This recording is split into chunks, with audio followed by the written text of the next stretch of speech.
লড়াইটা হলো শহীদদের বিচারের লড়াই। আপনারা আসুন, এই লড়াইতে আসুন। আমরা আর কোনো দ্বিধাবিভক্তি চাই না, কারণ বাংলাদেশের মানুষ এখন বলা হয় এটাকে মেয়ারে হক। আমি তো মানি সাহাবায়ে কেরাম সত্যের মাপকাঠি। এই যে ছোটখাটো বিষয় নিয়ে আপনারা প্রত্যেকটা মসজিদে বক্তব্য দিচ্ছেন, মানুষের মধ্যে একটা ভুল ধারণা সৃষ্টি করছেন, এটা করা উচিত না। আমি বলবো আসুন, ঐক্যবদ্ধভাবে আসুন। তারেক রহমান আপনাদেরকে কিছুই দিতে পারবে না।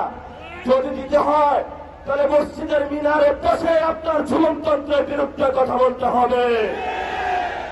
ইসলাম আমাদেরকে শিখিয়েছে বাতিলের বিরুদ্ধে কথা বলতে হবে, বাতিলের সাথে কোনো নেগোসিয়েশন করেন নয়। এই শিক্ষাটা মাদ্রাসায় আপনারা আমাকে দিয়েছেন, সেই শিক্ষা আমরা আপনাদের মধ্যে দেখতে পাচ্ছি না।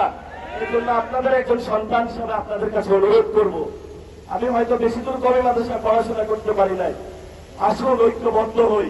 5 তারিখে যেইভাবে চরমনায় হুজুর থেকে শুরু করে 24-এ হেফাজতি বাইরা থেকে শুরু করে কোনো পরিচয় ছিল না, সবাই আমরা রাজপথে ঐক্যবদ্ধভাবে শহীদদের সাথে ছিলাম, আহতদের সাথে ছিলাম, বাংলাদেশের সংস্কারের জন্য ছিলাম।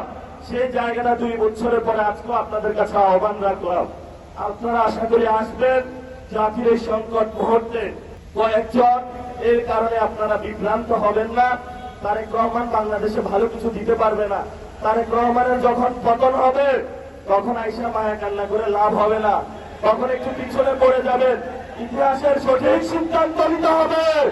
তারেক রহমানের সাথে ভবিষ্যৎ নয়, ভবিষ্যৎ বাংলাদেশের জনগণের। দ্বিতীয় প্রতিষ্ঠা যে বার্ষিকী, আজকে সেই ডাক দিয়ে আপনাদেরকে বলে গেলাম, এই বাইতুল মোকাররমের চত্বরে, যেখানে হলো অনেক ইতিহাসের সাক্ষী, তারেক রহমান ক্ষমতায় থাকবে না, তারেক রহমান ক্ষমতায় থাকবে না। পতন শুরু হয়ে গিয়েছে, এখন তারেক রহমান হলো পিস্তল তাক করবে। আমরাও বলি 1400 লোক গেছে, বুকে গুলি চালান, সমস্যা নাই, তবে আমাদেরকে কোনো পর টাকা দিয়ে কিনতে পারবেন না, কোনো নেগোসিয়েশন হবে না, একটু হবে না। পতন হবে আপনার বাংলার মাটিতে। জনগণ আপনাকে পতন করে শেখ হাসিনার মতো উচিত শিক্ষা দিয়ে তবে আমরা বাংলাদেশের যে দ্বিতীয় স্বাধীনতার যুদ্ধ, সেটার ভবিষ্যৎ মাত্রা এগিয়ে নিয়ে যাব। কোথাও যদি বিদ্যুৎ, গ্যাস এগুলোর সংকটে পড়ে, সবাই থালাবাটি বাসন কলস নিয়ে রাস্তায় নামবেন।